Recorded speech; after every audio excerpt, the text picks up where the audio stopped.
Hai guys, jadi hari ini ceritanya gue lagi pengen berangkat kerja. Tapi sebelum gue berangkat kerja, gue mau ngajak kalian jalan-jalan di sekitar sini. Karena kebetulan hari ini cuacanya lagi bersalju dan cantik banget di sini. Tuh, jadi kayak semuanya putih gitu.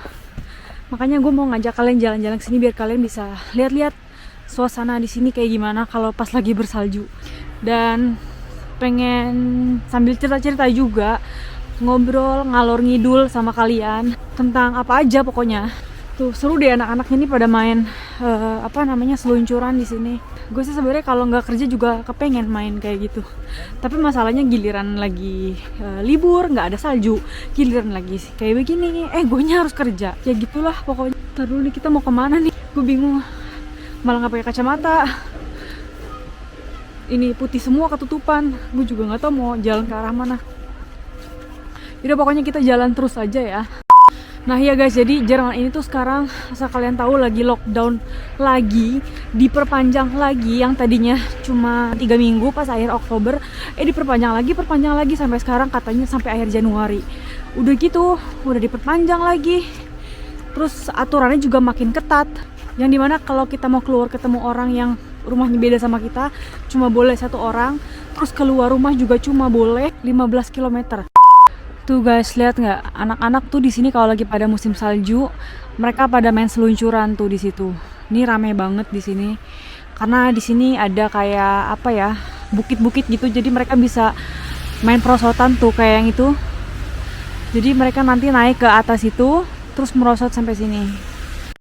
Ngomong-ngomong ya guys, gue pengen cerita nih. Kalau gue tuh kemarin hari Sabtu udah divaksin corona.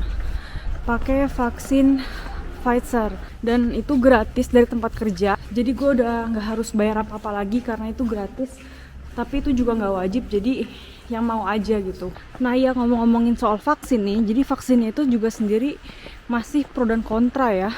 Banyak orang yang nggak mau divaksin karena ini karena itu, beritanya begini beritanya begitu.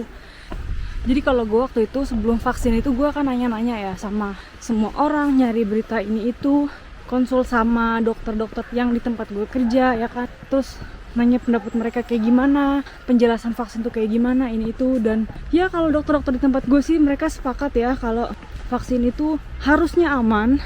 Terus kalau kita mau ngomongin soal efek samping apa segala macam, katanya sih kalau dibandingin sama vaksin yang sekarang beredar, yang kemarin-kemarin udah kita dapat, itu lebih bahaya itu sebenarnya. Masa lebih resikonya lebih besar itu, efek sampingnya lebih besar itu katanya. Karena kalau vaksin corona yang sekarang itu kan dia cuma pakai RNA ya, bukan DNA. Makanya juga proses pembuatannya juga singkat. Sementara kalau vaksin yang udah beredar selama ini gitu, itu mereka pakai DNA. Makanya juga proses pembuatannya lama, bertahun-tahun kan.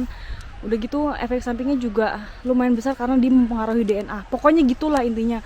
Mungkin di antara kalian kalau ada yang lebih ngerti soal ini bisa komen di bawah ya.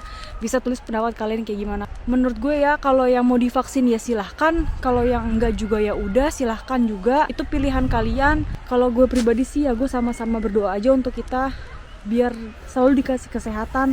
Mau yang divaksin mau yang enggak, semoga kita semua sehat-sehat aja, amin. Dan buat kalian yang mau ke Jerman dan tertunda gara-gara corona, semoga semuanya cepat selesai. Semoga semua ini cepat beres dan kalian bisa segera ke Jerman, amin.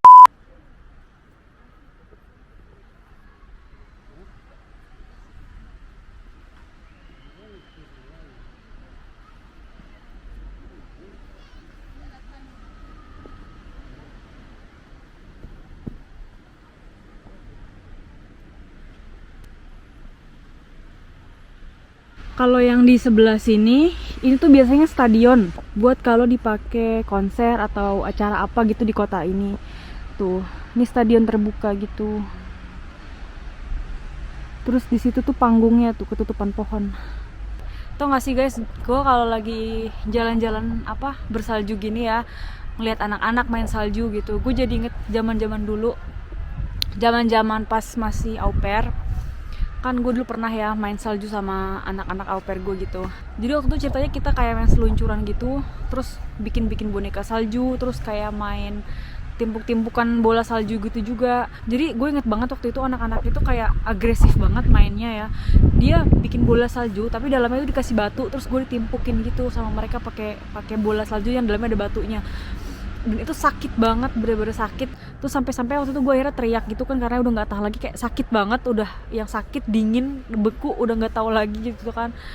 Dan mereka akhirnya dimarahin sama bapaknya, tapi ya udah habis itu kayak gitu aja gitu loh. Makanya gue dulu pas winter tuh kayak benci banget, karena inget itu gitu loh, inget kalau pernah main salju ya kan, udah dingin banget, basah, terus kaki gue juga kayak beku banget sampai susah jalan, terus ditimpukin pula kan waktu itu sama anak-anak sampai bener-bener basah, kuyup, kedinginan. Dan yang lebih parahnya si anak ceweknya itu kan dia bikin boneka salju ya, dan itu berat banget loh, maksudnya boneka salju itu gede banget, berat. Dan gue suruh narik itu pakai kereta saljunya dari bukit mana tahu sampai ke rumah yang namanya nanjak, yang gue udah nggak kuat banget, nggak kuatnya tuh udah yang berat ya kan. Pertama berat ya kan, terus udah gitu dingin, yang gimana sih, saking dinginnya tuh jari-jari kaki lu tuh kayak beku, kalau jalan tuh sakit banget rasanya, udah sakit gitu, udah kayak kalau buat napak tuh kayak sakit banget. Dan waktu itu gue udah kayak menyerah banget, yang nggak tahu lagi, tapi anaknya tuh kayak teriak-teriak, kayak maksa, gimana ya, kayak maksa-maksa gue gitu loh, ayo cepetan, ayo tarik. Akhirnya dari situ tuh gue tinggal ya, si anak itu udah sampai depan rumah gitu, akhirnya gue tinggal, udah bodo amat lo main sama salju, gue mau masuk karena gue udah bener nggak kuat kan, tapi gue tetap ngawasin dia dari atas. Nah ya udah, sejak saat itu gue jadi kayak ngelihat salju, kalau main salju tuh kayak yang keinget-inget terus, kayak ke bawah-bawah terus. Makanya gue nggak pernah main salju, nggak pernah bikin video kayak apa ya sih, main salju gitu, karena inget itu gitu. Cuma kalau sekarang sih kan udah lama banget ya, udah 5 tahun lah ya, jadi sekarang tuh udah yang apa ya, lebih udah hilang, udah agak hilang gitu. Makanya gue sekarang kalau winter itu nggak yang benci banget gitu. Kalau dulu tuh winter tuh kayaknya gue benci banget sama winter, pengennya cepet-cepet selesai aja winter, nggak kepengen lagi gitu ada winter, pengennya cepet-cepet spring, cepet-cepet summer ya gitulah. Pokoknya dulu tuh awal-awal gitu, awal-awal di Jerman tuh adalah masa-masa terberat gue dulu pas masih zaman-zaman au pair. Kalian yang ngikutin, yang baca buku gue juga pasti tahu kan, pasti paham ya. Pokoknya gitulah, yang namanya hidup itu kadang nggak mudah ya, tapi kadang justru hal-hal terberat yang kalian alamin dalam hidup kalian itu bisa menjadikan kalian orang yang lebih baik. Jadi kalau gue sih ngeliatnya sih gini ya, kalau misalnya gue dulu tuh flashback ke zaman-zaman dulu, gue sih ngeliatnya jadinya sekarang jadi orang yang lebih gampang bersyukur. Jadi sekarang gue kalau misalkan apa-apa tuh kayak mau dapet masalah yang kayak gimana pun, gue tuh mikir gitu loh, dulu tuh hidup gue lebih berat daripada ini dan gue sanggup, kenapa ini aja gue nggak bisa. Jadi buat kalian yang lagi merasakan sulitnya hidup, jangan menyerah.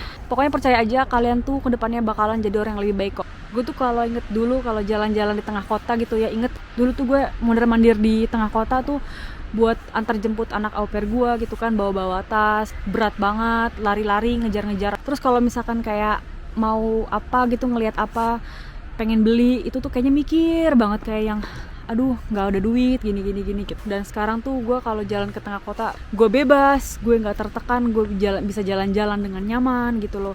Gue ngelihat apa, mau apa, tinggal beli gitu, nggak usah yang mikir banget yang gimana.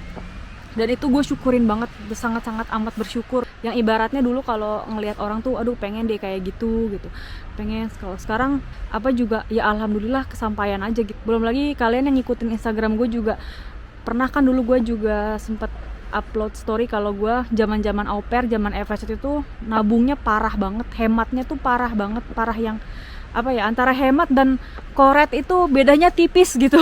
Sampai dari au pair ke FSJ, jadi 2 tahun itu gue bisa nabung kira-kira 6.000 euro.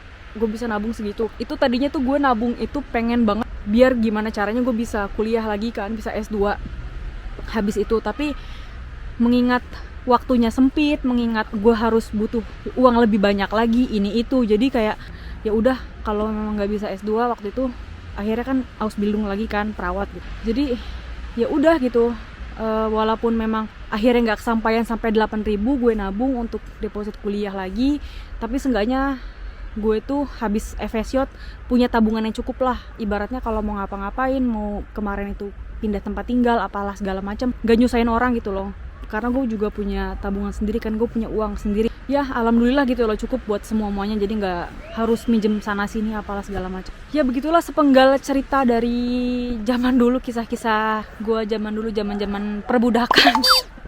Ya udah guys, pokoknya semoga video ini bermanfaat buat kalian, semoga kalian senang sama video kali ini, dan sampai ketemu di video gue selanjutnya. Ciao.